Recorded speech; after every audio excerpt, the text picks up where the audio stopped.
morning, Yay. paranormal community. Thank you for partaking here in the Odyssey Files here on this wonderful Memorial Day weekend. And happy Memorial Day to everybody. Because it's Memorial Day weekend, Dave has decided to take the weekend off. And I am joined by a friend of the show and just a personal friend of mine, psychic medium Sena Dyksman. Hi, Sena. How are you? Good. How are you doing, Mike? Living. Living. No. Living. Okay. Good. I was Live gonna say you said live it. I'm like, okay. No. Good. I would not have this wonderful smile on my face if I were livid about something. Okay, that's what I was wondering. Yeah, and it would be, probably not good evening, paranormal community at that point in time. So it'd be like, up yours, paranormal community. Okay. So, but anyway, welcome. Thank you for co-hosting with me. I appreciate it. You're welcome. Thank you for asking me. This is awesome. Absolutely. We got a great show for everybody.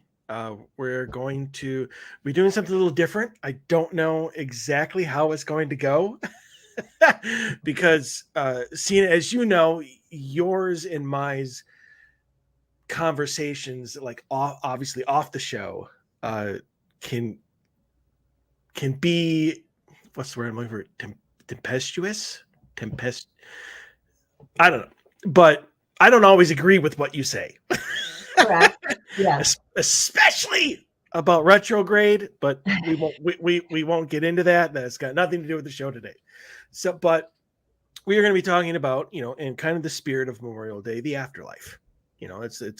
Memorial Day is a day where we pay tribute to those who sacrificed everything for our country and whatnot. And so we wanted to talk about that, but it's a little bit different than just a discussion about the afterlife. It's kind of how religions and society in general view the afterlife, as opposed to, and because you and I have not talked about this, I do not know exactly how far that divergence reaches, but how like psychic mediums and stuff who actually have a connection with the afterlife more so than I do, how you see it, how you view it, how is it told to you? I know that I have many times in investigations have asked, what do we look like to you? Do you experience cold? Do you have to deal with these kind of things that we here in this realm deal with? And I've never gotten an answer. So that is obviously a tightly knit secret that they are not willing to divulge to me, apparently. So we're going to be talking about that, and I hope it's a good discussion. I have been reading for like the last 2 hours about just about how different the main religions of the world view the afterlife and stuff, and I find myself unsatisfied with what I have read, and I'm wondering how your views of things fit into everything. So we'll get to that. Okay. But first, have you had a good weekend? Good Memorial Day? I have. Memorial Day is tomorrow, but yes, I've had the weekend. I know, but the whole weekend is Memorial Day. Yeah, it's a celebration of the whole weekend. Yes. No, yeah, very busy. Doing a lot of sessions and stuff. Everybody would come, calling in. I just got home, about 4:30 from working at my friend's shop doing reading, healings, paranormal, anything to do with psychic, medium, cord cutting, past life. So it's, it's been a very full weekend, very busy. Do you find that around like these days, like these kind of holidays in general, that people more don't want so much like what's in my future? Can you tell me about my love life? But it's more like, I'd like to reach out to my old man, and who died in Vietnam, or died in wars or whatever. I'd like to see if I could get a message from him or connect with him. Do you find that more around these times, or pretty much same day stuff? Same day stuff. Yeah, it also depends on what you were just talking about previously. Mercury retrograde, it kind of retrogrades we were going through. Yes, unfortunately, that does have an effect because being our human side is affected by the planets, and so it always depends on what's going, what's retro, what's direct. Solar flares affect, but it's just, yeah, people are always wanting to know about loved ones that have passed over, what's in their future, what job changes, finances, moves, they should be moving or not. A lot of people, but I'm going to tell you right now, it's just a lot of movement, a lot of movement. If people are really getting the urge to have a lot of job changes, relationship changes, a lot of moving and in their life altogether. Yeah, it's the summer. It's time for changes. Time for transition. Correct. So, well, perfect. All right. Well, we have another set of wonderful stories, which I've selected these, a lot of them, because I wanted to get, like, I figured you would have a much more different and specific answer than what Dave would normally do. And so we'll see how this goes, how your answer is different from mine. But you being in tune, and me being a brick. So, all right. So story number one. Mhm. My son believes he is being haunted. I believe him, and he says it is scaring him. I'm not sure how to proceed. So this is what he writes. My son is 12 years old. He told me this evening for the past couple of months he has had several experiences in our home that have scared him. He said that he often hears knocking in the house, specifically when his sister and him are home alone.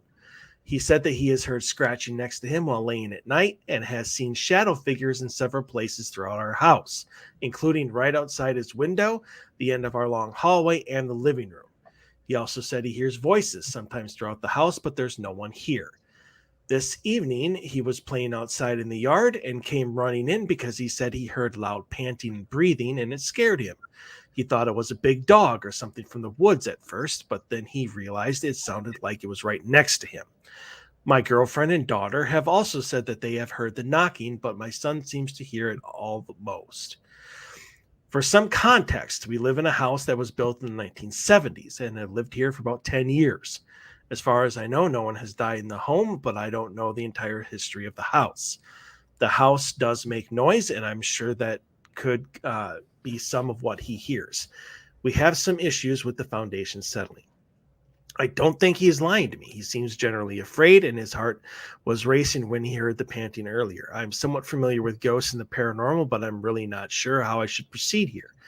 Should I try and find a way to prove there is a ghost here? Should I attempt to communicate with it? Any recommendations would be helpful. No, you should not attempt to communicate with it. And that is only because, I mean, I'm not saying that this thing is trying to harm your son or you or anybody. I'm merely saying that you don't know what it is. And because you don't know what it is, you may say something wrong that makes things worse. I don't want to say it's a rookie mistake, but it's something that homeowners, especially ones who don't know what to do, make. And that could lead to bad things down the road. The only thing that you should do, if you don't want to call in like a reputable paranormal team, I mean, this is the kind of stuff that my team does all the time. Like, this is why you call us in. There's something going on in your house you don't understand, you don't know what to do, call in the people who do this. I don't want to say for a living, but that's their passion in life. If you need to, I guess, place boundaries up, you can do that. If you want to stand in the middle of your living room and say, I know you're here, that's fine as long as you don't harm anybody, but here are the rules, and leave it at that. And whatever the rules you want, like, you're not allowed to be near my son. You're not allowed to do this, blah, blah, blah, blah, blah. If they follow those rules, they can stay. If not, you'll either call a team like mine, or you'll call somebody like Sena, somebody who will be able to solve this issue for you or get you the answers that you're looking for. I love the fact that you believe your son, that you don't just pass it off as, oh, you're just being just being a kid. You're using your imagination, blah, blah, blah. And that's good. That's absolutely what you need to do. If you know there's knocking in the house, especially because of the foundation, then I guess the best way of doing it is try and figure out the best times that you would hear it. Like, obviously at night, bring your son to wherever it is you think he hears it, and ask him if that's it. If it happens, if it happens, that's the foundation, say, is this what you're hearing? And if it is, then he'll understand. He is 12. I mean, I would hope that by now he would understand the difference between like actual knocking on a wall and just the foundation settling, but who knows? I don't know your house. Obviously, Sena, I think you'll agree with me on this one, that just because the house was built in the 70s and you don't know if anybody has died in the house, doesn't mean that the property, the land, doesn't have something with it. Correct. This could be way back in the 1700s for all you know.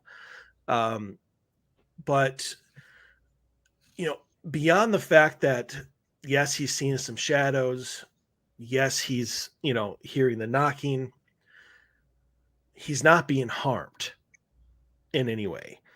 And I think that you should, I don't want to say point that out, but you should reassure him that as upsetting and probably, whacked out as this is to him, it's not there to harm him. It probably is just going about his business and, doing its own thing, and your son is just picking up on him. Obviously, if that were to change, if your son were to, or anybody in the house were to get injured or attacked or somehow physically harmed by the spirit, then things need to change. And that is definitely where you would call in somebody, a team like mine or somebody like Sena. But that's my answer to it. So, Sena, do you have anything to add? I completely agree.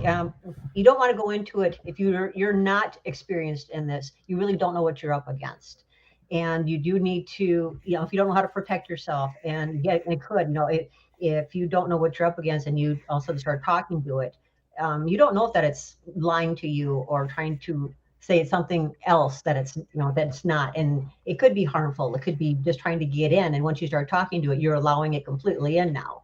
And so you just got to, you do not make contact with it whatsoever. Completely agree. But it seems to be happening just mainly around the son. And the father doesn't seem to be hearing or experiencing any of this, but the girlfriend seems to also be heard some of it, and so does the daughter, which means that the father's completely kind of cut off of this. And so and that doesn't mean anything. It just means probably he's not, maybe he's not using his abilities. He's not open to it. That doesn't have anything to do with it. It's just mainly that it seems to be, pretty much around the son. But the son is very gifted. This is actually why it's happening with him. He's very gifted.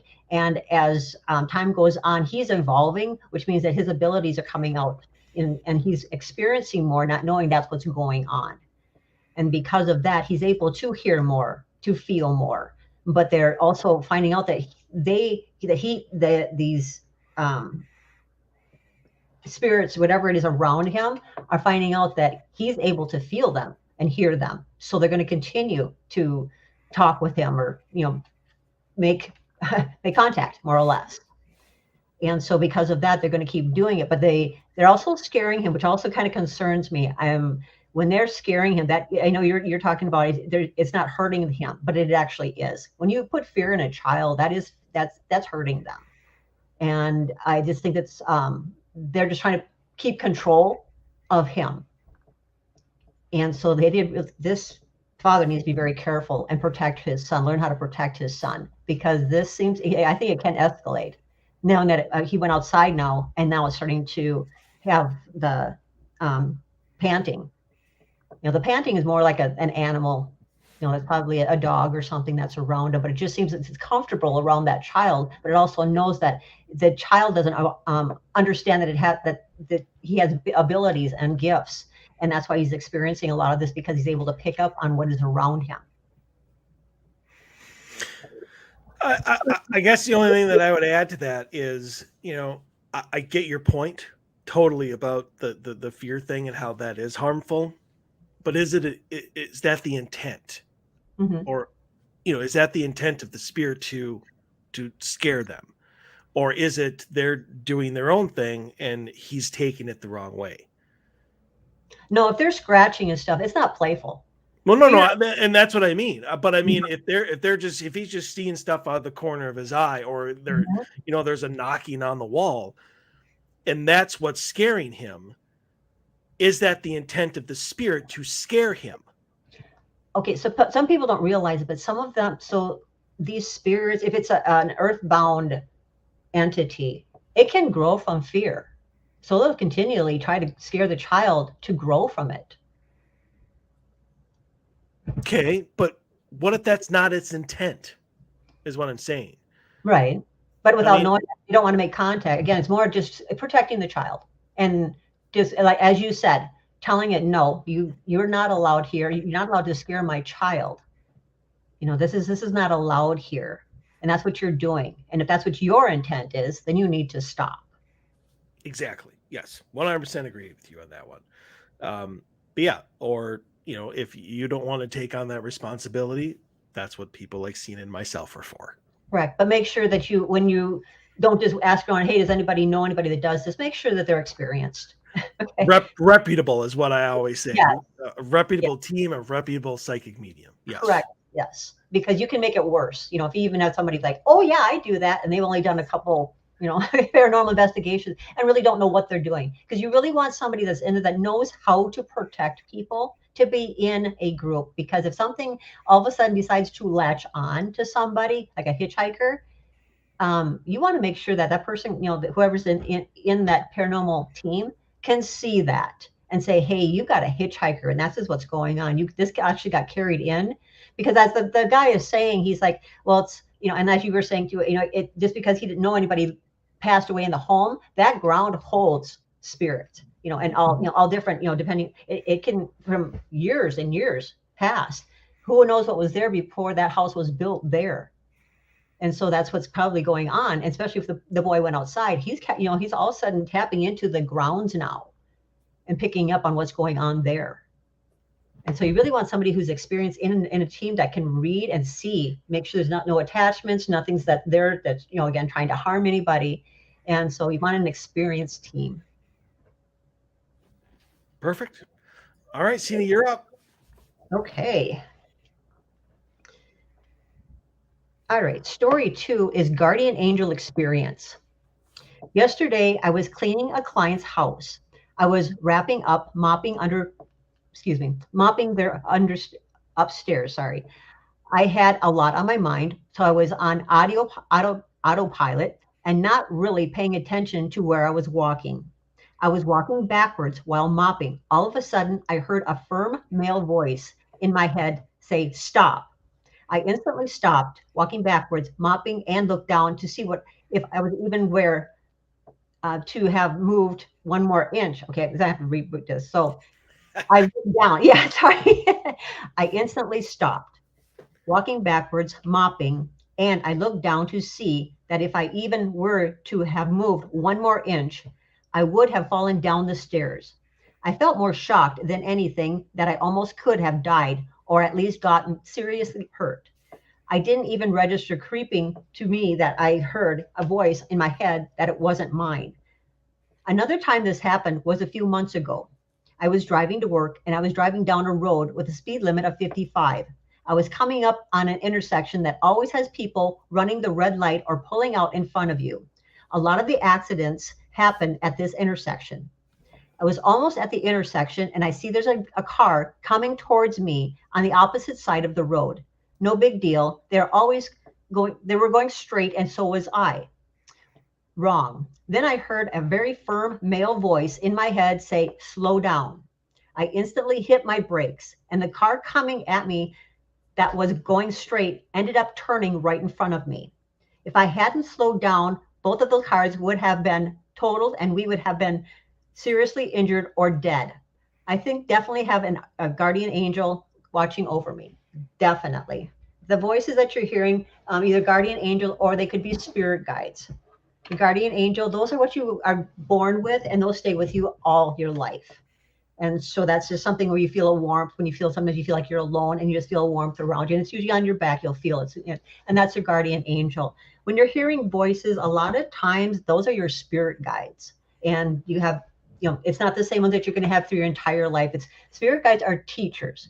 And they are there for the level of spirituality that you're at. And it's like grade school. Those teachers, when you're in certain grades, they teach you what you need to know in those levels. And that's what spirit guides are as well. They're there for their teachers, and they're there to help you with your spirituality at the level that you're at. And then when you start evolving and they're done, they can't, at that level, they can't teach you anymore at that level, then they're going to step out and a new spirit guide will step in.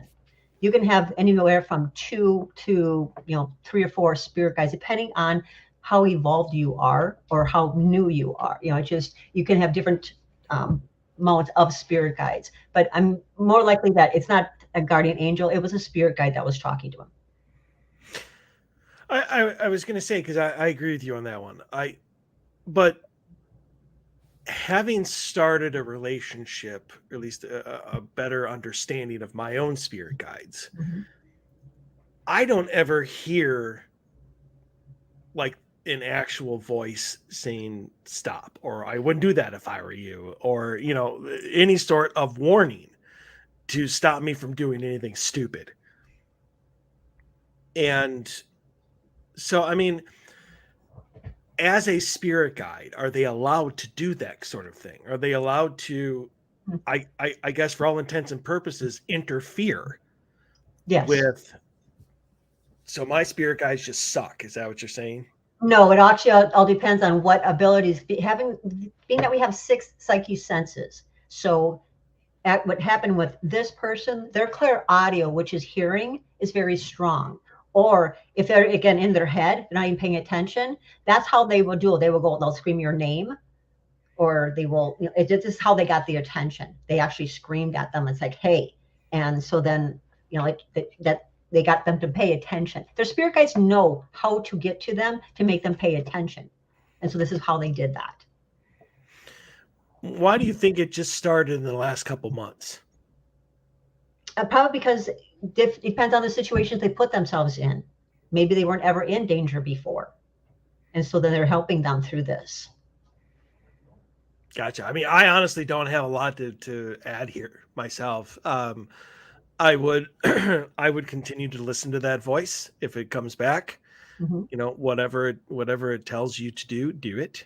Mm-hmm. Since it obviously has your best interests at heart, more so than you. Right. But yeah, it's great that you have a spirit guide, or at least some sort of protector that is looking out for you and is willing to actually make themselves and their intentions, I guess, maybe known. I don't know if that's necessary. Making themselves known that they're there for you. Keeping them safe, though, because they're not just teachers. So go ahead. I'll let you finish, and then I'll go ahead and talk. Oh, I was pretty much done. No. I just was gonna finish with just saying that you obviously do have somebody watching over you, but I wouldn't go as high as the whole guardian angel thing. Right. But either way, I mean, if you want to call this particular spirit guide a guardian angel, do it. I mean, what we pretty much consider guardian angels are just protectors. So, yes. That's it. Go ahead. Okay, so your spirit guides will talk to you, and they do, again, when you put yourself, if you end up in a life and death situation like that, they will step in and they will protect you. It's like if you're in your head and you walk across the street, not paying attention, and the car's coming, they will shove you back onto the corner. And this is what they were doing. They're actually talking to him and say, "Hey, stop, slow down," getting them to stop. And so that they will do that. Guardian angels do not really talk. They're there to protect you, but they always make you feel comfortable and will watch over you. It's a rarity that they talk. I haven't rarely ever heard of them talking to you, unless it's a loved one that decides that is passed over, and that's a higher, what we call it, just that they came in to be a guardian angel for you. It's a rarity. But did they talk to you? Rarely. But it's just knowing that they're there, feeling the comfort and the protection. So when you say they rarely ever talk to you, do you mean in that fashion or in any fashion? Angels talk on a different level. So I'm just talking about I'm just talking about spirit guides. Okay, spirit. Okay, because you just kind of went across the two here. Sorry. Okay, so spirit guides, yes, they will talk to you. When you start having a conversation, having a good relationship, they will talk to you. Okay, because I was just curious. You must have been talking about the guardian angels then. I must have just right. That. Okay, yes, the guardian angels do not talk. No, you'll just know. You'll have a relationship. Just a loving relationship, knowing they're there because you can feel them. And feeling that you're protected. It's the warmth that you feel. You don't feel if you're alone or doing things on your own. They're there to protect you. A lot of children that are adults now that I've talked to will talk about when they were abused, maybe locked in the basement or something, but they always felt a warmth around them. That's a guardian angel watching over them, so they know that they're not alone and they're not going through this experience alone. But they don't ever hear from them. Gotcha. Okay, now we're on the same page. All right. Well, I don't have anything to add to this one. So, all right. Story number 3. Mm-hmm. First ghost hunt tonight. Any tips? Those of you who are longtime listeners to the show are probably shaking their heads right now because here comes another rant. But anyway, so this is what the person writes. Me and my one friend obtained the keys to a supposedly very haunted, over 100-year-old building. And tonight we plan on conducting our very first paranormal investigation. Our gear includes the basics of flashlights, handheld video voice recorder, kind of shitty camcorder, and our iPhones. Looking for tips on what to do. My plan is to go to each part of the building and see which part feels like there's something there, then start using equipment. Any tips you can give us would be most appreciated. Tip number 1, don't go. So I get it. I will say this right off the bat. I love the fact that you got permission. So many people who are like, we're going to go do this, or we're going to go to this cemetery. Like, nobody gets permission. They just want to go. I like the fact that you got permission. So you're already like 30% or so on my good side. Your gear is fine. That's really all you need. Flashlights, video, voice recorder, a camcorder. Obviously, if it's kind of shitty, you're not going to be able to use it very well because it won't see very far in the dark. And your iPhones, you might as well just put them away because can you use them? Sure. But, if you don't want, I guess you don't really have anything. You don't even have an EMF recorder or EMF detector or anything with you. So, I mean, the signal from your iPhones or any cell phone for that matter is going to interfere with your equipment. But you don't seem to have anything that's actually going to be able to register anything. So, I mean, I guess then start using equipment. Why would you not be using it at all times? Even while you're just walking down a hallway, you should probably have your voice recorder going at least. You never know what you're going to pick up. You never know what you're going to pass. You never know what you might find as you walk by a room or something like that. So, I mean, to just kind of go to, okay, let me stop here and see if there's anything here. It's not the way anybody does anything, or at least they shouldn't. I mean, you can, I guess, set places aside. There can be hot spots, but you should always have your equipment on, especially if you're just going to be, that little. I would watch out, kind of what I said in story number 1, what you say. If this is a very haunted location, it's over 100-year-old, it's probably a place that has had a lot of trauma, probably a lot of death. I can't say that for sure since you didn't even say the nature of the building, but if it's supposedly very haunted, that's typically the history that you find. You're going to want to be careful what you say. You're going to want to be careful what you do. And don't try provoking anything. Don't try pissing anything off. Don't try aggravating anything.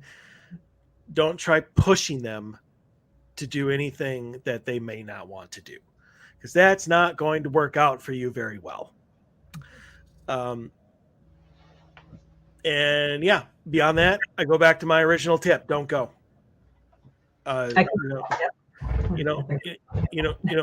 Join a paranormal team, go on an event, something where it's not you and your one friend. I'm sorry about that you only have one friend. Go to a bar and try to find some more friends instead. Yeah, that's all I got. I think I went a little easy on them, but yeah, that's just me. I'm evolving, Sena. Good job, Mike. Wow, that was impressive. Wow, you hold back. Good job.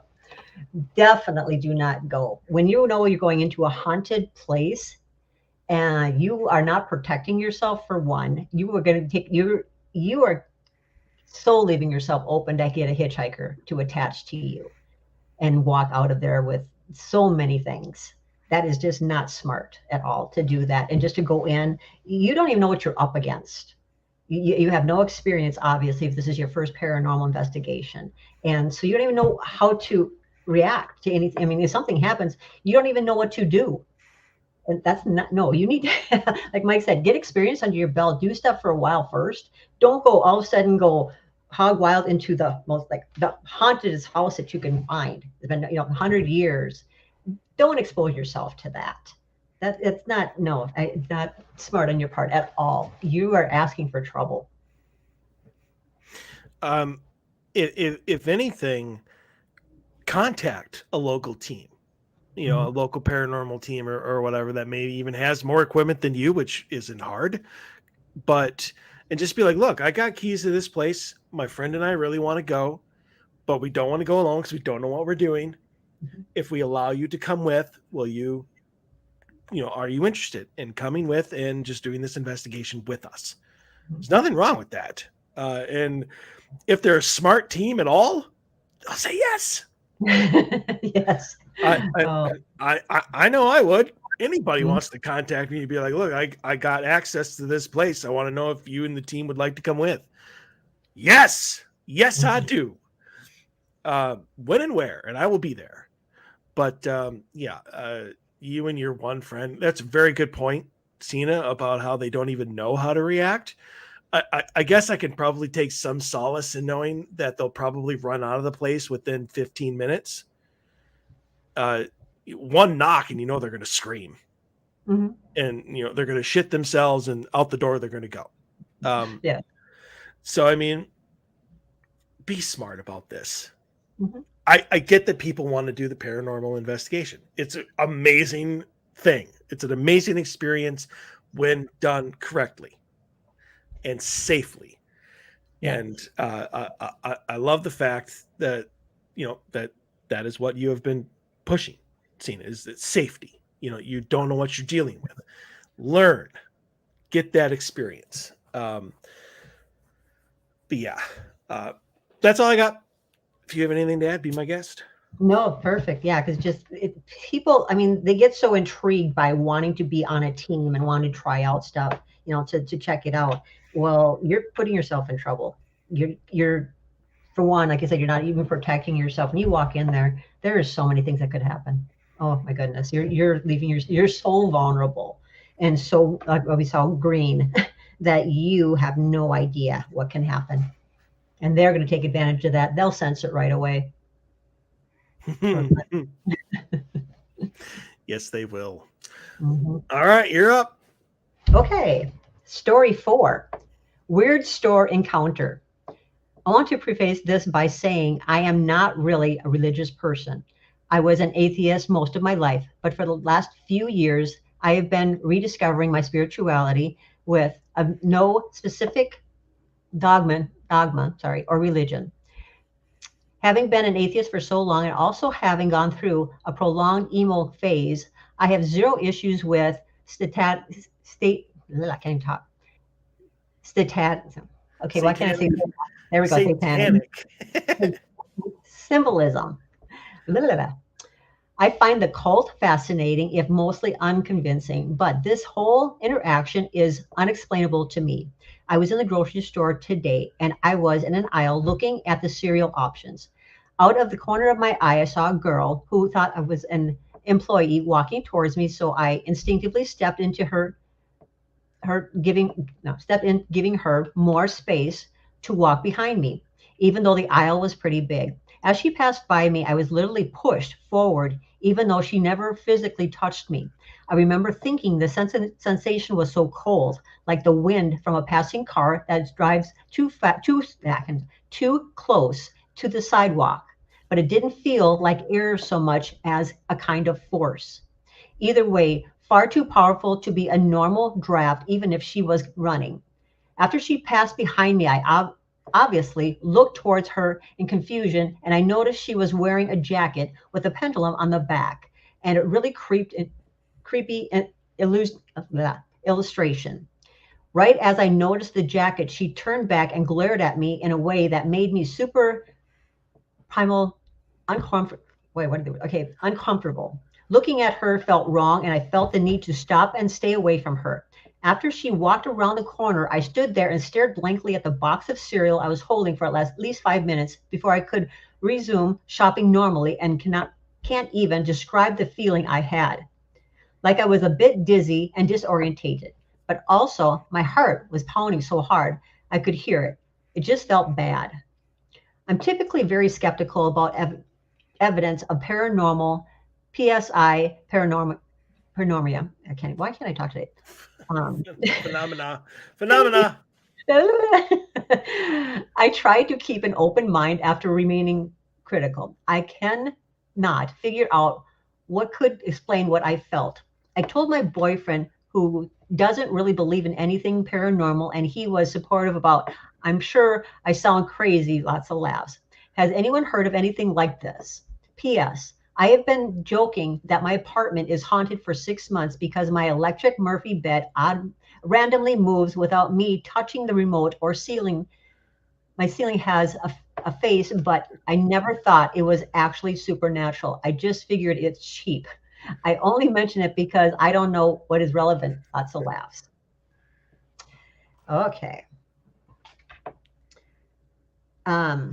People who, well, for one, the force that she was feeling from this girl, the girl's practicing black magic. And so the force that she felt was just a presence she was carrying with her, and she just wanted people out of her way. This is how she carries herself.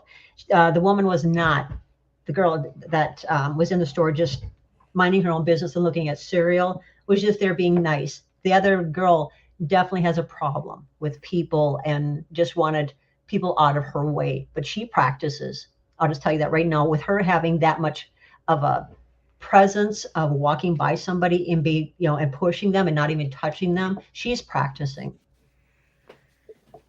So I'm just going to tell you that right away. There's no way in heck that she's not walking around with something attached to her that she already knows of. She knows she's got it, and she's practicing.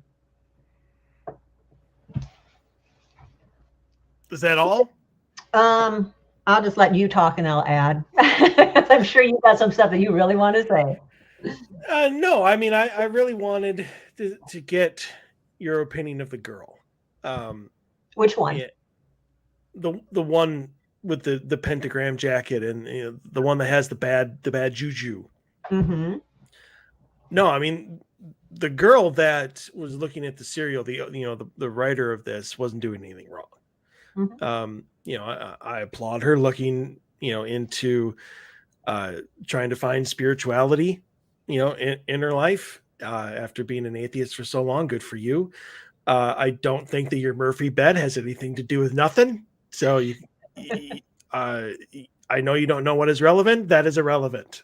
Mm-hmm. That has nothing to do with anything. You probably just have a defective bed. It happens.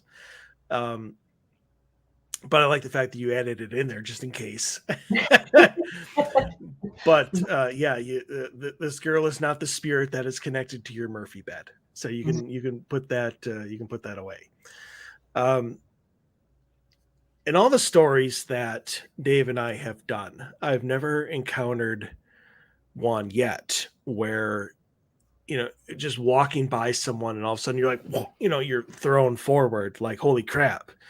I honestly was wondering if you were gonna mention possession or something along those lines, but I can completely see the black magic side of it. Mm-hmm. The whole that if she has such an attitude towards other people, that she wouldn't have some sort of maybe entities or something following along, like just shoving people out of her way, whether they're in her way or not. I think that's probably a power thing. Mm-hmm. Like look at me, I'm all powerful now. I feel bad for the girl who had to use the black magic to feel this way, because I'm sure that's probably going to come back to bite her in the ass eventually. Yeah. So I mean,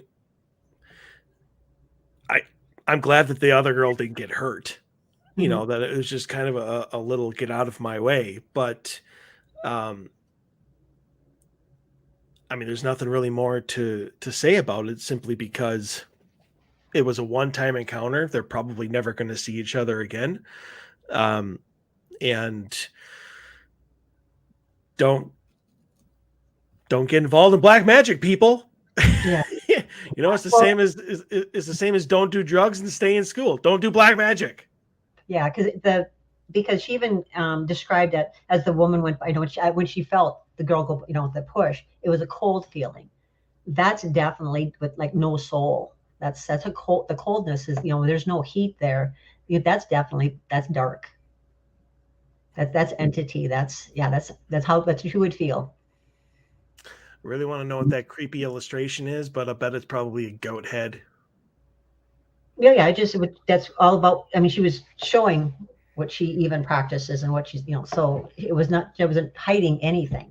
He was like showing and then turning around and giving her that look as well. It's like, don't mess with me. She was completely out there. She's not, definitely not hiding anything. She has a presence and she wants to make sure that people stay out of her way. And she definitely practices.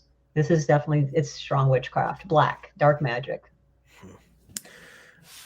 I feel bad for that person, but whatever. Mm-hmm. This person made their own choice. That's all I Well, gotta say. I'll just tell you, a lot of we'll just say younger souls, the younger generation are tempted very easily because they want power, and their patience is very little. And so even though they are gifted and they don't realize that they already have the power, they will be tempted. When they get tempted, they'll, like this girl did. Maybe she had a bad life, maybe she had an abusive childhood, and so it pushed her to start practicing. And that's what happens. Sometimes they're tempted. And so when they have that, then an entity will approach them and you say, hey, I can make you powerful, and this is how it happens. And they're just because they'll watch over. I mean, the entities will watch, the demons, they're all over the place and they're watching. And if you're vulnerable, they'll walk in and try to tempt you and then, promise you things, power and stuff. And you will lose yourself with that. but the younger generation are very easily persuaded. I blame video games. Oh, I'm just kidding. No, I don't. But I blame cats. here we go. Nope, nope. That's all I'm gonna say. Everybody knows what I'm talking about, Yeah. and they all know I'm right. So anyway, all right. Number 5, some Mhm. weird tall thing. Okay. So I live in Southwest Virginia, and I'm pretty skeptical about stuff, but this I cannot deny. So I'd be out in the woods near my house with some of my buddies, and we always have a good time, but I'll never forget the night we see this thing. It's tall, bulky, light gray, hunched over, maybe damn near 9 foot tall, bipedal figure. The first time I'd seen it, we were out riding our four wheelers and shit. When I see something pretty large pass by the path behind us, I was on the back rack facing backwards. I scratched it off as some kind of wildlife around here because there's loads of them out here. Eventually, we made it to our campsite and settled down. Nice fire going, real bright. Then we kept hearing shit around us and felt like we were being watched. I grabbed my flashlight and shined it around outside the firelight. After some scanning, there was nothing, so we brushed it off as a possum. Then I got the bright idea to shine it roughly 50 yards out past the old broken down tanker near us. And there it was. From the bushes, we'd seen a pair of silver, gleaming eyes just locked onto us. So we panicked, hopped on our rides, and booked it out of there. One night, me and my other buddies went out just searching around for a new campsite for us. We eventually wound up in an old junkyard where there was an old shut down coal mine. We found a real nice spot, and it wasn't far from our old one at all. We set some stuff up to mark where we were for the rest of us when we heard a big loud bang like an old car door slamming. It spooked us pretty good, so we set up the marks, packed up, and boogied on out of there. We were nearly out when I had seen those damn unforgettable eyes, maybe 70-ish yards out. We picked up the paces and eventually got back to a gate on the main road. As we hopped that gate, we heard a god-awful groan maybe 20 yards out, and it shivered our spines good. Another day, I was out on my porch alone, just taking in the night air, when I seen the brush moving, and I yet again brushed it off. But I hear that damn groan again, and my hair stood up like I had 20 million volts through me. I don't think you're exaggerating a little bit. 20 million volts would probably, make you turn to ash, but that's just me. I hollered at it, and it just went flying through that brush. Then the last time I'd run into it was the worst. I was by myself looking for my phone I'd lost over near our campsite. I had my bright light and my old 9mm with me. I got to an old broke down work truck where I'd had it last, and I thank God found it. I'd seen a deer run through the path in front of me, just running up the path behind me. So I made it to a clear spot and done a little scan on the field behind me. I'd seen the glow of deer eyes and thought nothing of it. But then things slowly. But then this guy doesn't know how to write. But them things. I'm assuming he means the eyes. But the eyes slowly got up to nearly 10 feet tall.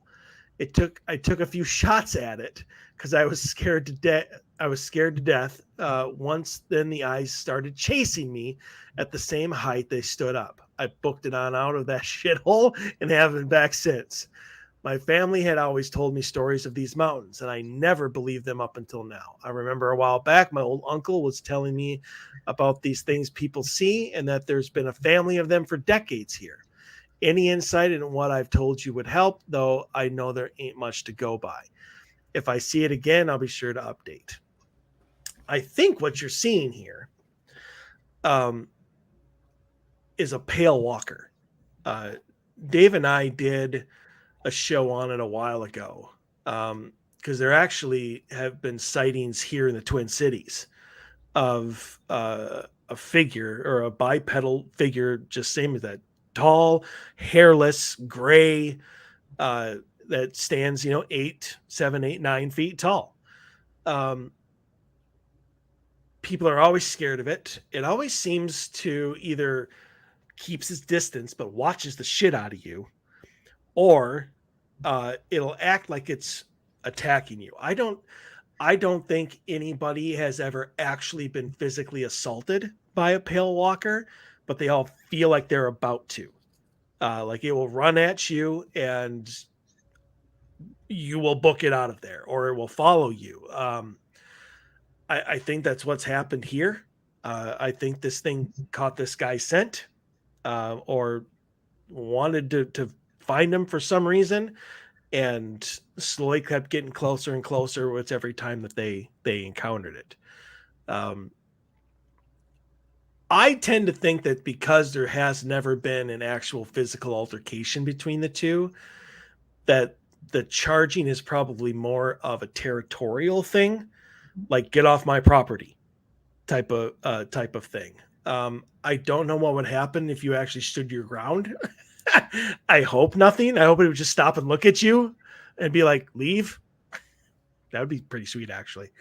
But I get why this is very upsetting. I mean, if you saw a 9-foot figure that pretty much looked like a zombie or whatever, yeah, I'd probably just be like, well, that's not creepy at all.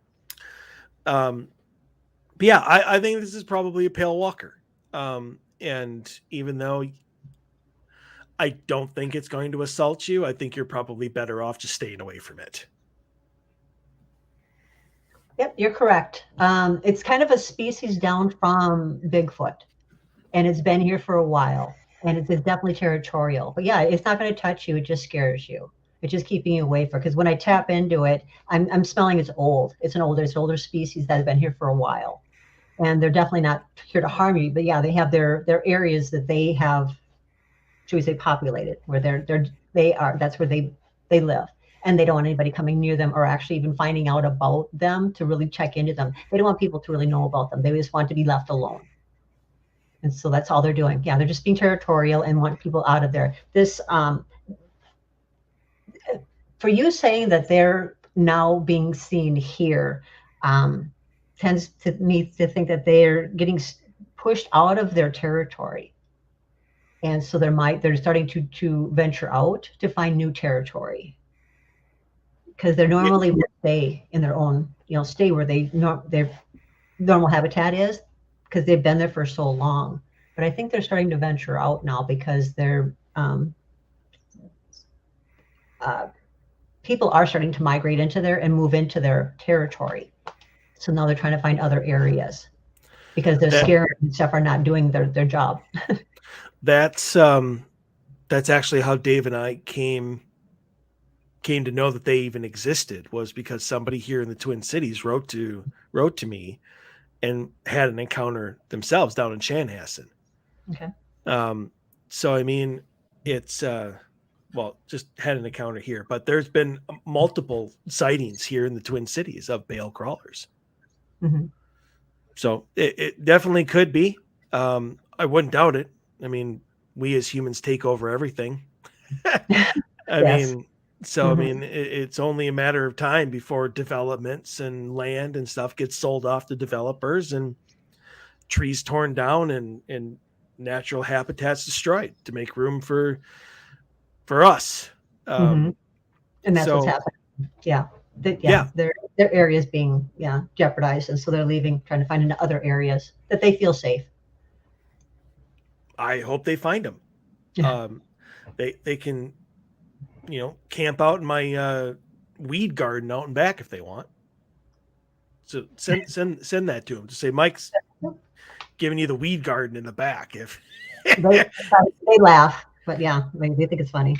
Well, but good. I know they need something that's more of a cave dwelling area because they, it's okay. So those of you that know that we've talked about Bigfoot before, and they're interdimensional.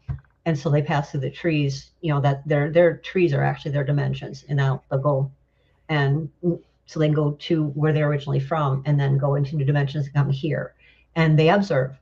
And I feel that these also do have, where they have a porthole that they can pass through to go to different dimensions, and that's what they're doing, is protecting those places Interesting.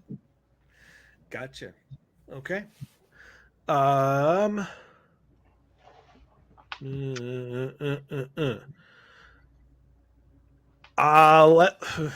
Let's see here. Do I have anything else to say? I'm trying to delay for like 1 minute before we go to break, and then we'll come back and we'll do the last story. But yeah, I honestly don't have anything more to add. That's terrible. So, hey, what do you know? 57. Go me. All right, so we're going to go to intermission. So those of you who are watching or listening to the audio version of this, enjoy the next 2 minutes of Odyssey Files promos. Those who are listening on Subspace Odyssey Radio, enjoy news and the top of the hour. And Sena and I will be back here in 2 minutes. See you on the other side.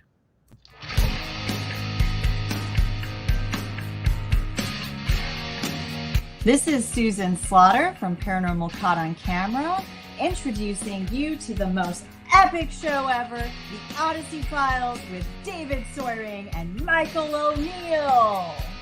You're welcome. Pew, pew, pew, pew.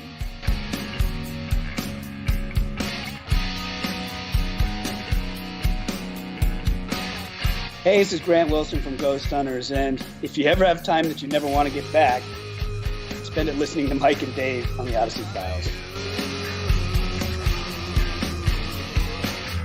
This is Heather Taddy of Paranormal State and Alien Highway. I can't say that the Odyssey Files are out of this world, but Mike and Dave are quite abductable.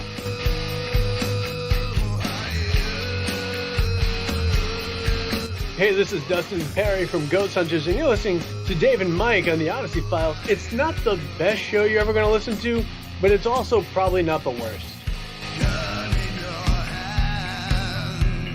This is Michelle Belanger, author of The Dictionary of Demons. What is faster than a speeding shadow person and more fun than an anal probe? It's Mike and Dave of the Odyssey Files. Hold on to your hats and buns.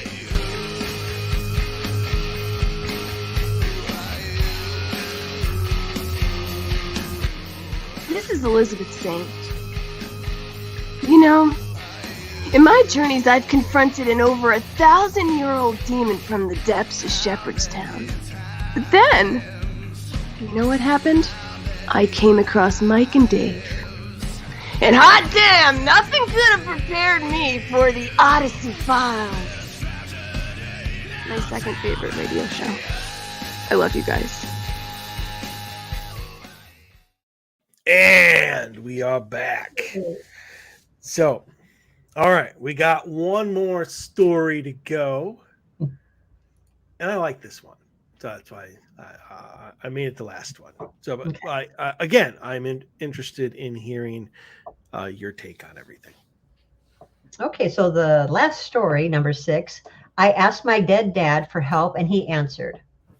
So late last year, my mother and I had a reading done by a psychic who was proven to be reputable.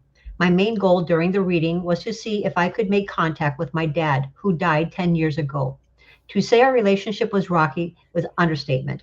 One of the last things I told him was that I viewed him as a roommate rather than an actual father, if that gives you any indication. So my dad did make contact with the psychic, and he said that he was very sorry about how he wasn't there for me when he was still alive, but he is always around to help as long as I ask. So fast forward to this Monday. I managed to give myself a concussion on this cupboard door.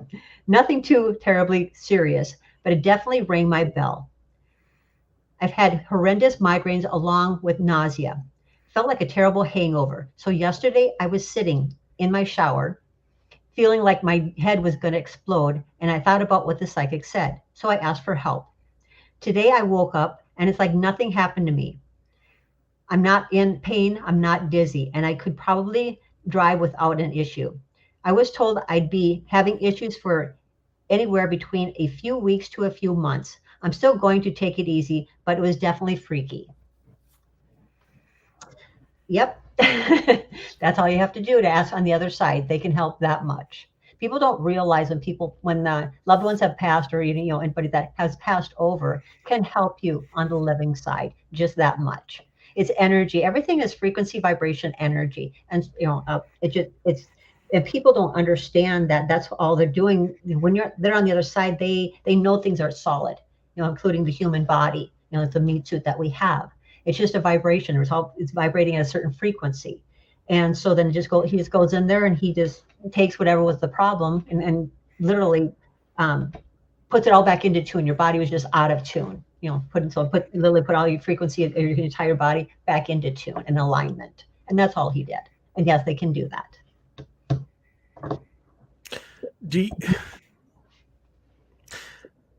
So if they can do that easily, apparently, are they somehow banned from just doing it in general without being asked? Or is there something that says help has to be asked for before they can do anything? No, normally the things that we go through here on a human side are normally lessons. And if they can help somebody and not change, and we talked about this before about timelines, but if they can help them without having to change anything on their lesson line, shall we say, then they can. And they were asked for help. And so they saw and they're like, okay, yeah, we won't be changing anything by helping them heal this. And all it is a healing. And they tapped it because everybody is a healer. You use your abilities from past life. This is not the first time that you've used them. It's just whatever you choose to wake up and use this lifetime. And all he did was tap into her healing abilities and help her. It's part of who she is, and he did, and he just energized what she needed and put it back into alignment. She was just knocked out. Your vibration is out of whack when stuff like that happens, and he just put everything back into alignment, and it didn't change any of her lessons or things that she signed up for, and putting her off her path that she was here for. So I guess when I asked my mother a few months ago to go and invade the dreams of a female person that I knew to talk me up a little bit, and that didn't happen, that was probably more timeline changing and why she didn't do it. Yeah, because there's lessons that you need to learn. You're not learning. I don't want to hear that crap. Yep. No, you signed up for lessons at a soul level. And so she can't, if she did, you wouldn't learn your lesson because and we're going to talk about, permission, because I'm talking about you. So can I talk a little bit about you, just a little bit? You can talk about me, sure. I don't care. All right, I always have to have permission. You know that. It's just because you're stubborn, but things have to hit you hard for you to learn. I gotta learn things the hard way. I understand. That's how you choose to learn them. You don't have to. You choose to learn them that way. I guess I don't like the fact that I'm just going to pitch the Matrix here. I don't like the fact that I'm not in control of my own life. Like there's not something that I can't change in some way. If I do this way, or I change and do things the other way, or if I put in more effort, or I put in a little less effort, whatever, that I can't move things in the direction that I want them to go. And yeah, I pretty much have to have it slapped in my face in order to be like, oh, that's not going to work no matter what I do. So yeah, I get it.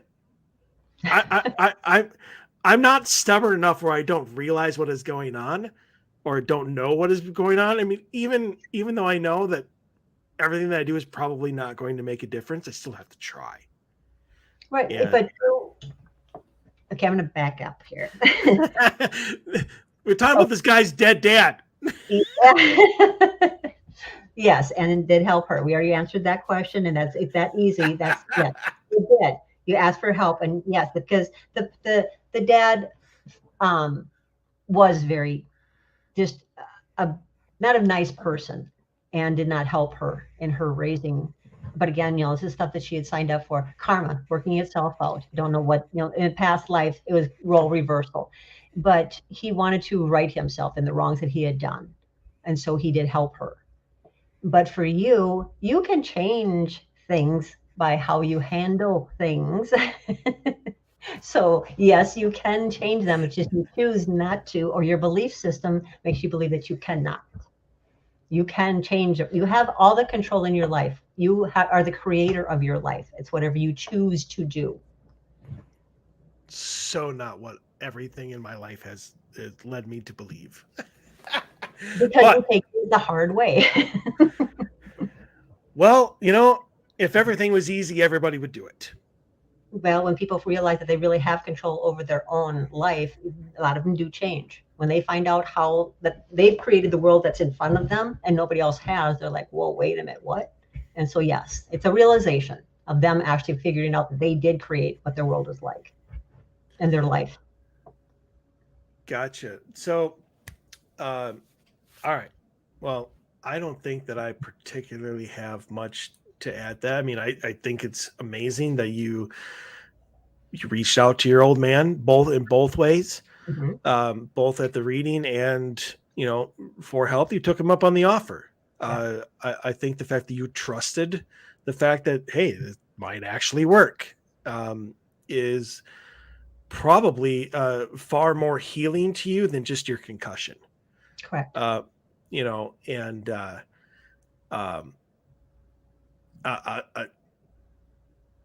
whereas my mom and I don't particularly have to heal anything, it would have been nice if she would have done that for me.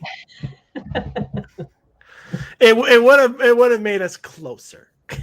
Yeah, you have a good relationship with your mom where she did not with her dad, so it kind of helped with that relationship, a healing with the relationship. Yeah, no, exactly, and I like that, which is the kind of the feel good finishing story of the night. And you know, I have had that sort of relationship with my father. It is a lot better now, but I have had it to that level. So I get it, and I'm sorry that somehow you banged your head on a cabinet door so hard that you gave yourself the concussion from hell.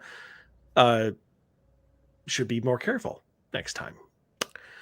But at least you have a loved one who wants to make amends, who wants to be there for you now. Yes. You know, and they say it's never too late to change. Apparently that is the case. And he's doing it from the afterlife. Segue. Yes. All right. Well, I mean, that's it for these stories for this week. Obviously, anybody who would like to send their paranormal stories and questions into what will probably be Dave and I, you can do so at OdysseyFilesRadio@gmail.com, or you can go on YouTube. You can go on our Facebook page, like and subscribe, and you know, you can send us a private message, and we will be more than happy to read and answer your story. So before we get into the actual afterlife, while I was kind of going over where on this page I wanted to be, while you were reading, I saw some things that made me laugh and really made me wonder and be fearful for the future of humanity. So I did a search, obviously, for my part of this discussion is the whole religious and societal factor of this. And so I found a website that is very reputable, encyclopedia.com. I mean, you can't get much more better than that.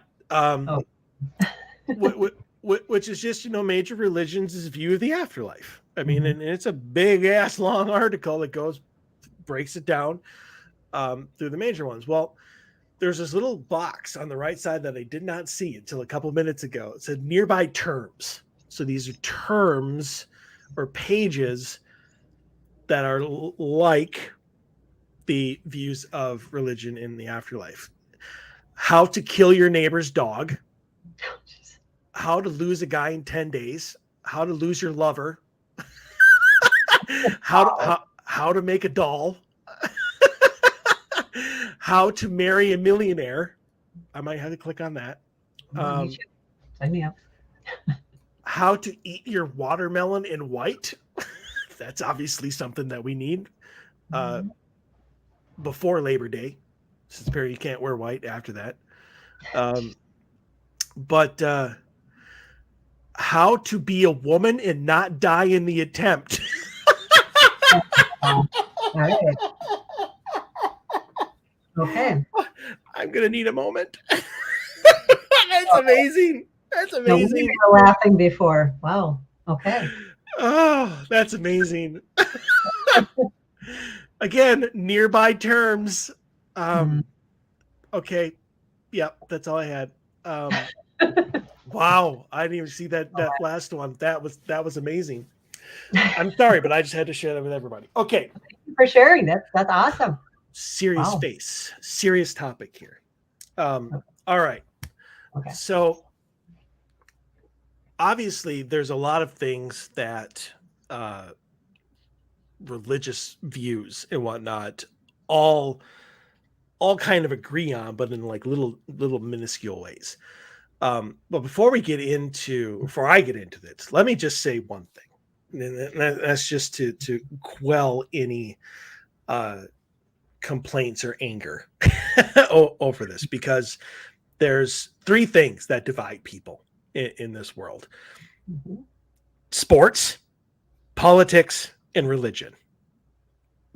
Those main three things are the most divisive things we hold dear. Yep. So I want to say, regardless of what I say in this and what I believe and what I say is complete horse shit and whatever, my opinion. Okay. Everybody is free to believe in whatever they want, whether it's organized religion, whether it's just faith, whether it's Christianity, whether it's nothing at all. You all have that choice, and 100% agree with whatever helps you do your thing. You don't have to agree with me, and that's perfectly fine. So I'm not saying my opinion is the right one. It's my opinion, it's not fact. So I just want to put that out there, that I'm not shitting on anybody's religion or their beliefs. So if I say something that you don't like, that's just my opinion, and you don't have to agree with it. So with that said, I honestly don't even know where to begin because there's just so much, and it's so convoluted and complex that it just doesn't seem to be any right answer. It's just, and I will just say this: the more I read on like Catholicism and like the Roman Catholic Church, they just seemed to have taken little bits and pieces of what everybody else believed and like formed their belief in order to get people to believe what they wanted to believe. Yep. There was a story in here about Paul and how they were talking about Judgment Day and how, Jesus Christ obviously was coming back and he was going to judge everybody. And those who were the followers and the believers were going to go up to heaven. And those who were greed and self-interest were going to go down to hell. And that got rejected because, Platoism said the soul, rises up and, leaves the body and, so and so. Well, then he changed his message. He rebranded it, took some of the Plato stuff. And now all of a sudden, now this is more believable to me. And, they had heaven and hell. Well, then that started to be started to move away from what society was. So what was it, like the 1600s or something like that? All of a sudden the Catholic Church installed purgatory. Now there's a place where you can go that's in between the two. Yeah. And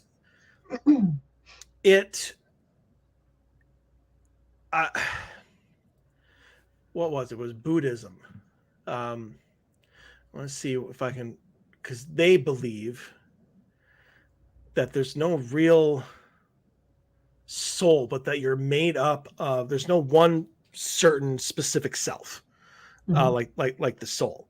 And there's, you're made up of all different types of aspects. And I'm trying to find where that was. And when you die, oh, there it is. That an individual is but a transient combination of 5 aggregates: matter, sensation, perception, predisposition, and consciousness, but no permanent soul.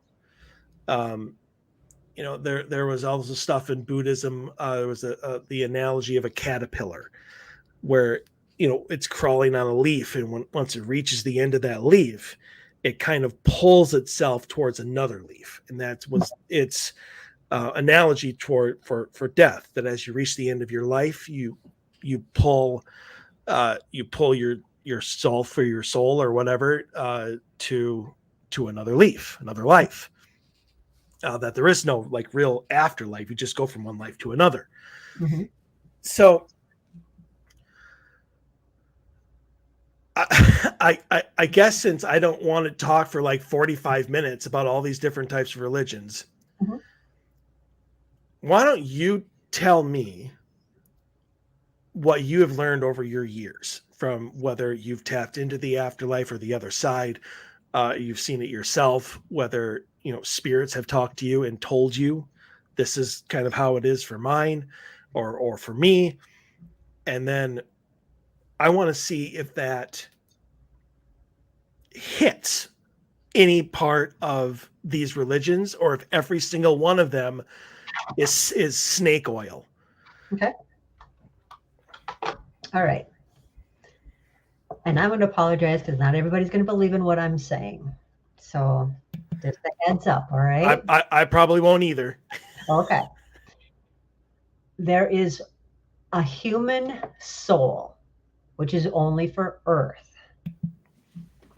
And that is only takes place when you are living out a human experience. We are highly spiritual beings living out a human experience.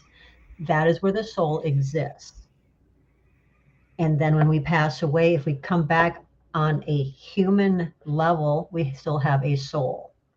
But we are actually highly spiritual beings. That's not a soul attachment. It's a highly spiritual being. And that's probably where that comes from, that we don't really have a soul, but we're parts of different things. We're actually just like God level, where we're really just at just an essence, just a being of just spirituality. It's all we are. But we come here to help on a human level. And that's where we end up with a soul, because we're here and we have to have part of that human, because the humans themselves cannot comprehend what we really are. So we have to take on the human. And when we do that, we have part of the soul then that we have then as a human. Men in Black, yes. Matrix, yes. On a human level. Because we're playing our part on Earth, and this is part of playing the part. But we all are actually one. We are one existence living out different experiences. I am you, you are me. We're all living out different experiences, but there's only one soul actually, and we're living out all these different experiences on human Earth. So we're almost like roots of a tree. Yeah, we're all one thing. Yes, correct. And we can go into, when we come back and reincarnate, we can go back and live an experience, because we still need to learn that lesson. So we'll go back in time, or we can go forward in time. That's why they always say we live past, present, and future at the same time, because we actually do. But we're living out human experiences, which is the soul. That's where the soul comes from, but it's a never-ending soul as long as you stay within the human. I need some time to process this.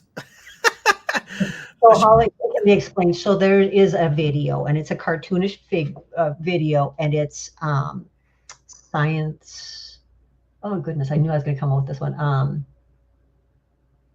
But it's called The Egg, and the cartoon or the character in it is Patch, and it tells you all about it. Kind of actually, a friend of mine actually introduced me to this, and he's awesome. And so I watch it, and he actually wanted my take on it. And at first, I'm just like, no, and then I'm like, no, actually, this is correct. It's one soul playing out all these different, experiences, and it's called The Egg.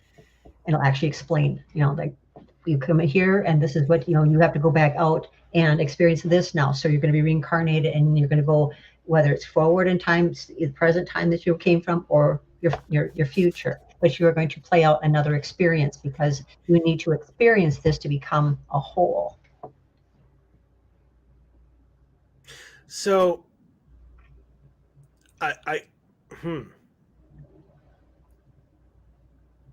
So when we pass away, mm-hmm. and our soul mm-hmm. leaves the body, that it goes back to it goes and connects to another root, I guess you could say. I'm sticking with my tree analogy because I don't get the egg. That's fine. Okay, so we'll go to the cash records. How's that? If we're talking about spirituality, so we'll go up to the cash records, and if you choose to reincarnate, we'll go up to the cash records and we'll sign up for another life. Okay. Okay. So it's a volunteer thing.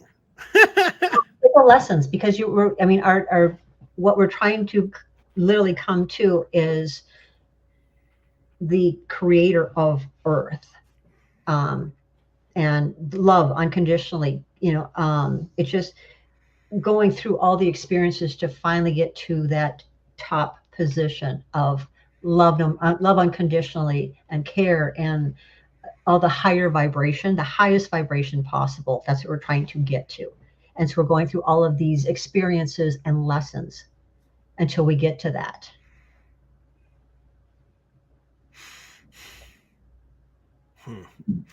But I will also tell you okay, there's the other thing, because you're talking about the soul, but a lot of us have come here also to, we go through the experience, but we're also here to save humans. But we're here to talk about afterlife, so I really don't want to get into that. Fair enough. Okay. So, all right, there's 7 billion people on the planet. That's just people. Yes. Species, humans. Okay. Right. There's 7 billion humans on the planet. Every single. What? What are you for? You don't think there's 7 billion people on the planet? They're not all human. Holy crap. All right. Out of the 7 billion Species. alleged humans, Mm-hmm. 95% of them are human and 5% are others. Okay. That's a lot of lessons. Yes, it is. And I guess I don't. And if we're all one, and I can get behind the theory, if we're all one, then we don't all have to learn the same lessons. No. But that's a lot of lessons. I don't understand how there could be that many damn lessons to be learned generation after generation. I mean, are we... It's experiences as well. It's lessons, experience, but you have to, okay, so for example, for you, you're just talking about, you wanted your mother about a dream you had, and you wanted to, yeah. And did you learn? No. So you had to come back and learn again. How long is it going to take you to learn that one lesson? What one lesson? That she's not going to do what I ask? Yeah. I already learned that one. Right, but there's other lessons behind it. There is self-love. There is patience. There's several lessons. But then we also have to learn them on a male-female level.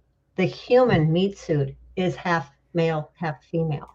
And so we have to learn those lessons at a female level or a male level. So we don't just learn them as a soul level, we learn them as a male, female as well, to bring them back to become whole.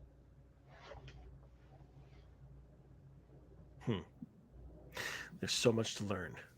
So I guess you could say then that almost every single one of these religions is wrong. Because not one of them, I mean, they all talk about obviously wanting to be one with whatever, deity there, that religion is a part of. But all of them seem to have the whole cause and effect, the consequence and reward, which doesn't seem to fit with what you just said. Because if we're only here for experiences and for lessons, and then once we pass on, we go back to the source, we can either sign up for another life to learn more lessons, or become spirit guides, or do whatever the hell it is we do in the afterlife. There doesn't seem to be any actual judgment day. There doesn't seem to be any. We all have somebody that we have to answer to. So I have a supervisor, is what you're saying. We have a galaxy council that oversees the galaxies, and so you do have, we do have people that we have ones that we have to answer to. But if we choose to come on a human a human level, then we have to enter the soul level. And what happens on the soul level? Then that's when you have the human experiences. But you will, okay, so there's another, okay, and I know we're talking about afterlife and stuff, but there's so many levels of a earth presence. Dolores Cannon talks about this in one of her videos, and she says, we come here to experience everything is energy, and so air. We come here to actually become air, become water, become all elements, not just human. So we have to go through all of those experiences. And she says on the last level that we're at, that we have to come here and experience, is the human. So it's not that we just come here to right away and sign up for a human experience. We have to also experience the elements and the insects, the animal kingdom. So the different, whatever is here, rocks, sand, it is all energy, and we all have to experience each one of those. And to experience what it's like to be a rock. Yeah, it's all energy. People don't realize everything is alive. The earth is alive. Everything is. No, I 100% agree with you on that one. Okay, so we all have to experience that. And the last one is a human. Sweet. So that means I'm at the last level. We all are at that last, this is our last, but we have many. That's why we have so many things that we have to come here to learn, because now it's the human. Now we have emotion and everything that's attached to it. Now it's a lot more than just air. And, it's just, as a human, there's so much more to it. Okay. So, okay. What are we actually then speaking to when we do EVP sessions, when we go in to try and see if it's former homeowners or whatever. We were talking with the story number one with that father in whatever the son was experiencing. Earthbound spirit. Those are earthbound ghosts. Those are ones that choose not to pass over. Okay, so even though the soul has left the physical body, it still has the choice of where it wants to go. Mm-hmm. Yeah, and it's choosing not to pass over. Even if it feels like it doesn't deserve, or it doesn't know that it's dead, and so it just stays here. Or just, if this is their home, that if they feel like this is their home, they will stay here. Other ones that have passed over are spirits, and those are the ones that you can ask for help. Your mother, anybody that has passed over, you can still tap into that. Again, because we're all one. You're still thinking that it's separate entities, and they're not. We're all one. Well, I mean, you got to understand, and I'm sure you do, that it's hard, spending 40 years or whatever being separate individuals, and then all of a sudden being told, oh, but underneath, we're all literally one. I believe in equality. I don't think I'm above or below anybody else, and we all try to come together in unity for this and that, and so I mean, I get the concept of it, but that to me is like different parts. It's like Voltron. you got the 5 lions that come together to form this big ass machine. But either way, I guess it's hard to think that soul wise I'm not any different than I'm no longer an individual. Like that's what to me it seems to be taken away from me is the individuality of everything. So when I die, when Dave dies, when Scott, Cameron, Haley, Sam, when we all finally pass away, hopefully not for many, many, many, many years, that they're the same as me. That Now you're stuck in your human mind, so it's hard. Again, we're always careful of what we say because the human mind has a hard time or cannot comprehend what's really going on. I can comprehend it, and I think a lot of people can too when it's explained in such a way that it's understandable. But you have a connection that obviously a lot of people do not. So I mean, to you, it it's the difference between myself and Mozart. We may be the same person, but he can freaking play the piano way better than I can, because he understands that. Right. So I mean, then this isn't the okay. So there's different levels here. So we obviously we have the human experience. Correct. And when the soul leaves, when the body, the meat suit, which I'm so glad you used that term, dies, or ceases to work, I guess you could say. And the soul leaves the body is then given a choice. And that is to go up and pass over or to stay on. Now, is that a conscious choice? Because you said some people don't even know they're dead. Others, and we call that the death state, obviously. Some of that, how does one make that decision? Am I in what is the environment? I guess. Okay, because it depends on the situation. So, you were talking about purgatory. Okay, purgatory is where a person, like if they have committed suicide, they don't feel they can pass over, they're stuck in purgatory. That's in between. Right. And so they're not earthbound, but they haven't passed over either. And so that's purgatory, that's in between. And so that's where a person just is in, they don't, the human mind is still controlling it, even though it's out of the human body, it's still experiencing a human experience. So it's still thinking like a human.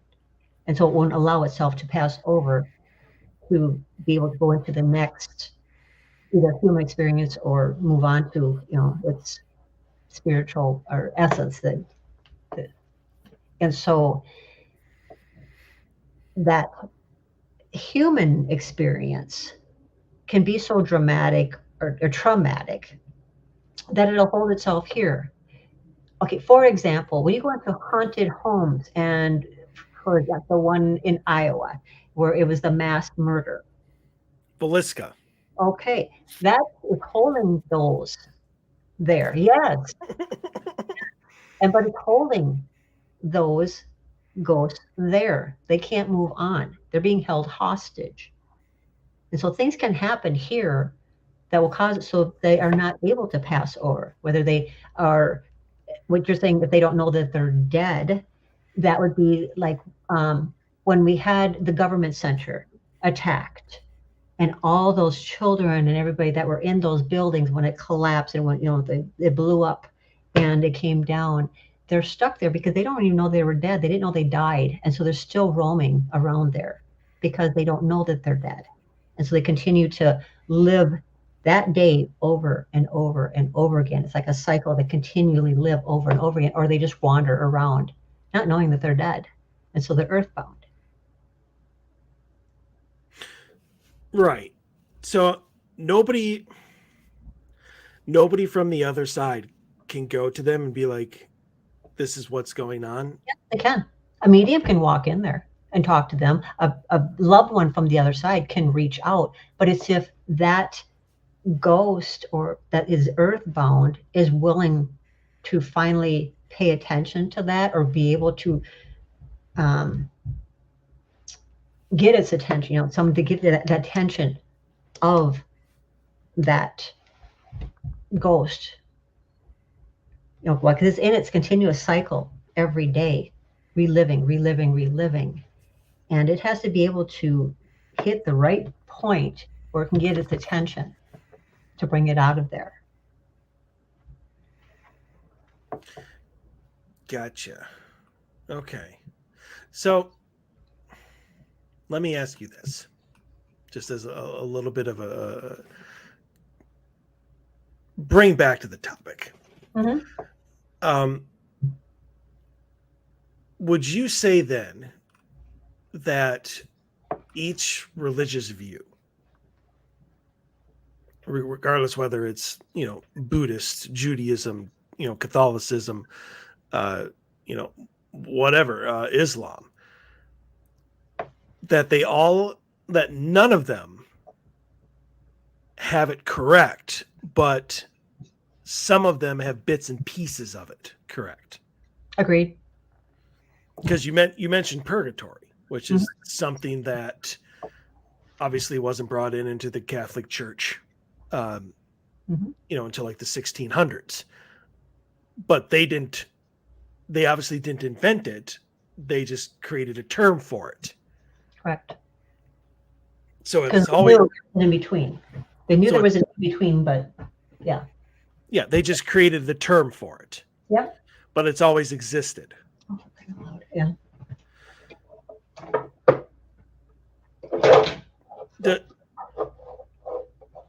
Does everybody go there first? Is that like the bus station? Purgatory? Yeah. No. Purgatory is only when you feel that you don't deserve to pass over, but you're stuck. So it's a place where the guilty go. They feel guilt about something, whether it's taking their own lives or whatever. And I don't think it's guilt. It's just that they're.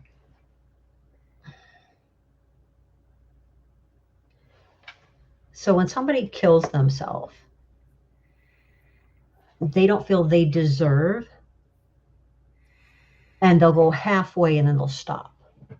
So that's their what you would call, station. And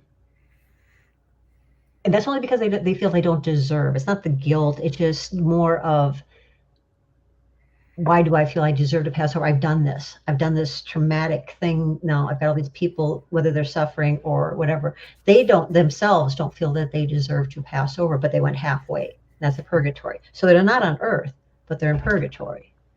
So they're in between. And so the soul had left the body, but then it didn't stay on earth, but it didn't go completely over either. So it's just like, no, I don't deserve to pass over. I have done the ultimate crime and I killed myself. I do not deserve to go into the light. Is that considered the ultimate crime? That's what they're thinking. Again, it's human. That's human. So if somebody were to do that because they felt there was no other way, like they maybe they wanted. I actually watched a movie last night that was totally not what I expected. But a real roller coaster, but it dealt with a lot of suicide type topics and whatnot, and the character was completely like accepting of it, like this is what I'm doing on purpose. And it wasn't because his life was terrible or he was suffering or anything like that, but well, I guess he was suffering, but he wanted to go and join his wife. Mm-hmm. So I mean, if somebody does that, somebody commits suicide because they think that is what will make them the happiest, Mm-hmm. then they still show up because they don't consider it a crime. Then No, it's their choice. Okay, so no, it's them. Somebody can still go through that and still end up on the other side completely and not be in purgatory because they have already made that decision. It's like, no, I want to be with my loved one, and they'll pass over completely. Okay. Because I mean, that's been one of the longest running things ever is if you commit suicide, you go straight to hell. No. That's okay, excuse this expression, but that's religion. Religion doesn't allow you because they just feel that that's Constantine. They talk about it in the movie Constantine. Yes, they do. Yeah. And so, it's just because the religious part of it is if you have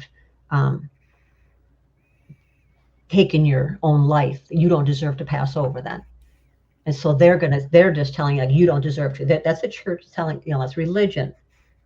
You don't deserve to go to the light then. All right. Another question. Mm-hmm. and I found different religions in my reading had different views on this as well. And that is there a heaven and is there a hell? Or is there just, I don't call it the in-between because we just talked about that as being purgatory. Or is it just this other existence? Earth is hell. Earth is hell. Yes, it is. So, okay, explain that. I was going to make another joke, but I'm like, you know what? I don't want you to explain that.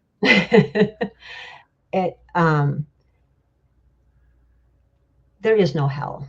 It's what we make of it. It's what we believe in. It's what we've been brainwashed to believe. And so it's all of the demons and stuff are on Earth. Why do you have to go down to a place to meet the dark side when it's here on Earth? It's already here. You're facing it every day. Okay. Heaven, it's a light. All you're doing is you're passing over. People, again, religion make you believe that there is a heaven and there's a hell. And actually, Earth is your hell. It's how you're playing it out. And if you choose not to play into things, then you're not going to have a real hard life. Pay attention to what you're getting and helping yourself through things instead of trying to resist things. And it won't be so hard. Yes, we have a lot of karma we work out, that we're trying to work out, or lessons that we're learning. But it's up to us how hard we get to learn those lessons or play things out. And so it's mainly Earth that is our hell. We get, the demons here, what do they do? They, like I said, we were talking about some of the stories. They're tempted, that they tempt us. And that's right here in front of us. We don't have to be pulled down to hell. They talk about hell to have all this happen to us. It's happening here on Earth. We get, confronted all the time with all the negativity. It's like, oh, you do that, you're going to get pulled down to hell, or you're going to, you're going to hell. It's like, I'm already here. I don't know what you're talking about. I can live this every day. But it's just a place that was fabricated but it's demons and stuff that are already on Earth. They're here. We walk by them every day, and just we get tempted. It's our temptations. Devil. Those are angels. Those are all that are here on Earth, and we work with them, and it's a dark side. You have a light side to everybody. There's a dark side to everybody, and that's all it is.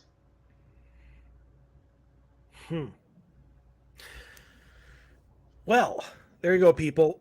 Your entire religious beliefs suck. They're wrong. Oh, I'm gonna get so blasted with us. Oh man. Well, that's why I put in the disclaimer at the start. Yeah. It's not just me. It's you as well. But I mean, I in my own views, I mean, I get it, and there's a difference, and I know that there's a difference between religion and faith. And faith is what I think a lot of people have and need. But a lot of people combine the two. They're synonyms of each other, and I've never really believed that is correct. I've always had faith, but I just don't need religion. But I mean, is it just pure self-interest and greed of the people who created religion and all of these beliefs right? So that'd be greed and self-interest. Yeah, control, power, ego. Yes. Yeah, the 7 deadly sins. Go look at them. Exactly. Well, if you're a Catholic, yes, I get that. So there's no 7 deadly sins in Buddhism. No, it's power, ego. Yeah, it's all it is. Control, all to control the people. So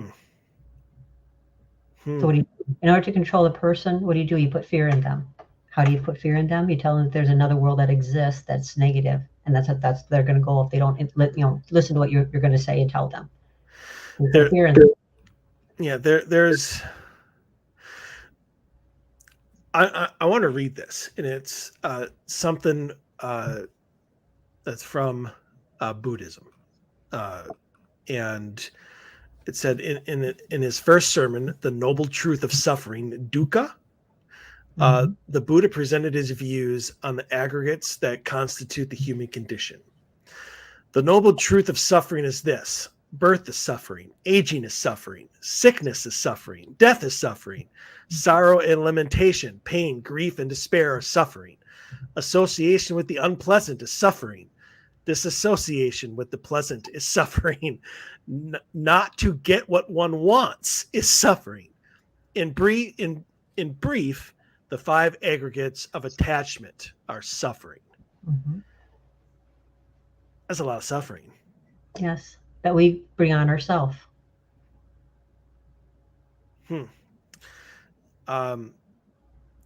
So the Buddha speaks further of the destiny of all human flesh. Quite graphic terms. Behold this beautiful body, a mass of sores, a heaped up lump, diseased, much thought of, in which nothing lasts, nothing persists. Thoroughly worn out is this body, a nest of diseases, perishable. Truly life ends in death, of bones in this house made, plastered with flesh and blood. Herein are stored decay, death, conceit, and hypocrisy. Even ornamented royal chariots wear out. So too the body reaches old age, but the Dhamma of the good grows not old. Thus do the good reveal it among the good. So is that all of our lessons? Or so if Earth is hell and we're here on Earth learning the human condition and learning lessons, are we here mainly to learn how to properly suffer? No, we choose to. That's his choice. That's choice. I wasn't actually joking when I was laughing about that. It's like, this is what we choose to go through. We don't have to. We only go through things as hard as we choose to. It's always choice and free will. So how hard do you want to go through them, or do you want to learn them easy? Again, for you instance, you have to take things hard for you to get it. It doesn't always have to be that way. It's actually very simple. And everything's internally. Everything comes from inside. Everything, our world comes from with us and what we manifest. And so we create. And so, the hell and heaven and hell is inside of us. It's all us and what we create. I remembered that it's a Garth Brooks song, and it's Bellawood. The song Bellawood, which is an amazing song, but he talks about how heaven is not beyond the clouds. It's just beyond the fear. Mm-hmm. And then he kind of repeats, and he says, heaven is not beyond the clouds. It's for us to find here. Mm-hmm. Because it's within ourselves. People go outside of themselves to try to find love and find happiness. It's here. It's inside of us. Everything is inside of us. And it's how we choose to live it. So, I mean, you could almost say then, yes, there is a place that we go or could go. Mm-hmm. There's multiple places that we could go. But I guess, is it fair to say then that there really is no afterlife? There's just another place that we exist before we come back for more lessons. Mm-hmm. Correct. Well, maybe I should change the title of the show to The Death of Afterlife. Oh, how ironic would that be? Yeah. Way to go, Sena. You just destroyed everybody. Oops. Yeah.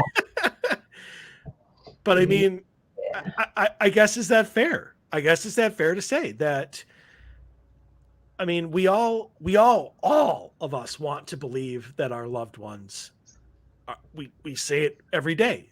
Mm-hmm. My grandma's in a better place. My mm-hmm. mother's in a better place. My brother, my sister, my friend, whatever is in a better place. Mm-hmm. But are they? If there's no actual afterlife, mm-hmm. Are they really in a better place, or are these just in the same place in a different area? There's within us, we're all one. And so we can tap into them. That's how we can talk to them. We're all one. And so it's our perception of them that we continue to see and talk to. Okay. So I'm going to be self-interest here for a moment. Move on from the afterlife since it doesn't exist. If we're all one and we can all tap into that, mm-hmm. then how is it, as a paranormal investigator, I can't, or I don't, because there are so many questions that I really, really, really want answers to, mm-hmm. and almost never get them. Because you're so logical. You're so you're so logical that you have been human for so long and lived a human life. That's a terrible thing to say. I know, but it's true. So your human has taken over to where you forgot what you really are. And so it's hard for you you're not allowing, you're actually blocking it, your spiritual side, to be able to tap into that. But can't they make the decision to answer my question?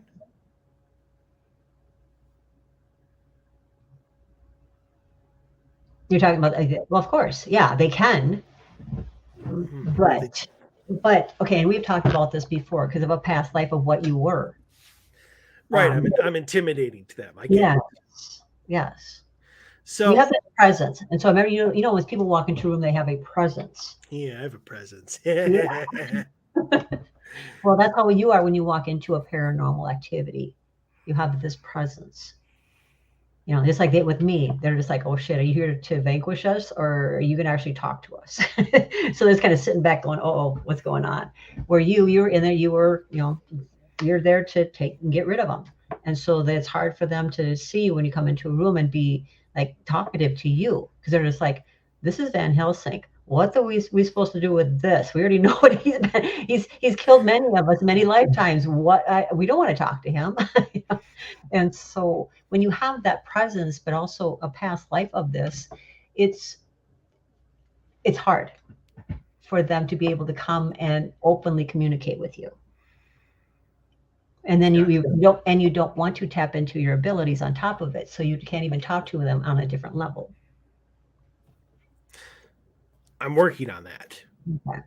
So, like I said, I think I have, for the most part, embraced my claircognizance. Good. I get ideas and I get answers and I get whatever all the time now. Mm-hmm. Your clairsentience and your claircognient. It's just when you just don't want to admit it, but you always read people because you have a trust issue and you always have a gut feeling. Yeah. You are right. I do always have a gut feeling, and I'm almost always right, which sucks because it's usually never in my favor. But so with the few minutes that we have left, I do have one thing that I wanted to get to, which does involve the other side, and that is, what exactly is it like for them? I mean, when I'm in a location, whether it's a house, whether it has a store, let's just use the LeDuc mansion. And, you got the William LeDuc and Mary and Alice and stuff there. Maybe George, who spent a lot of time living at the house.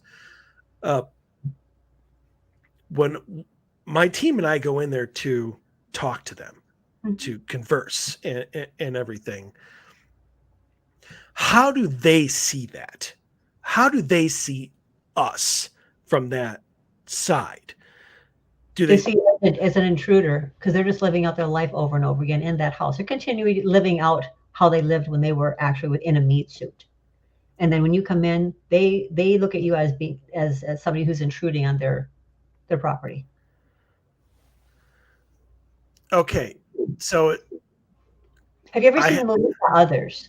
I was just thinking that because I've actually asked the question: Do you see us as spirits?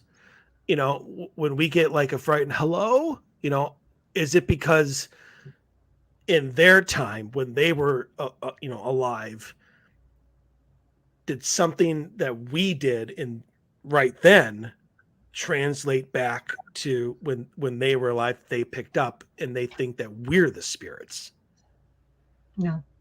So they actually see us as physical beings intruding on them. Mm-hmm. What happens if you go multiple times? Same thing. It's like, oh, here they're coming to say, haven't you been here before?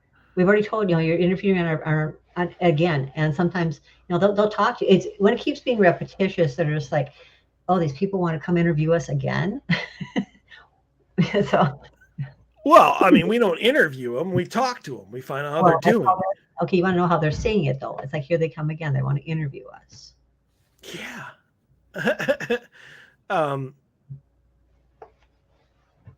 Okay.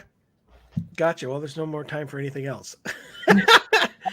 All right. Well, we here tonight have answered some stories, answered some questions, I hope, in good faith, and completely destroyed religion in the afterlife. So that's quite all right. Successful show. Well, I'm going to get in trouble for this one. You are not. As Dave always says, and I completely agree, we do this show because we want our minds blown. We want to learn. We want to grow. And if it's something that we have a hard time understanding or comprehending and we choose not to accept it, well, that's fine too. Everybody has their own beliefs. It's however they choose to believe. Exactly. And I don't know whether this show will make anybody think about a little bit more or a little differently, but if one person does, then we did our job. Mm-hmm. So thank you for coming on. Thank you for asking me. This is awesome. Absolutely. And everybody have a great Memorial Day. And for those who have served, great. Thank you for our freedom because of you. Thank you. Yes, very, very good call. And I'm sorry that I did not say it like that. Yes, for any of those obviously that did give all, thank you for everything. And those who served but didn't have to, and were lucky enough to get away from it. Still, thank you Yes. for everything. So, I mean, I know that's what Veterans Day is for, but I don't care. I do. Well, right. Well, I mean, I don't care that's what Veterans Day is for. Mm-hmm. You know, Memorial Day is for everybody. So, all right. All right. Well, that does it for us. Thank you again for listening to this show. Feel free to drop any complaints or arguments to Sena. Yes, if you want my email, you can email me. I also have a website if you want to go on there. We'll be fine. So anyway, Dave will be back next week, and we'll be here with another brand new episode. So stay healthy, stay safe. We'll see you back here next week. Everyone have a great night. Everyone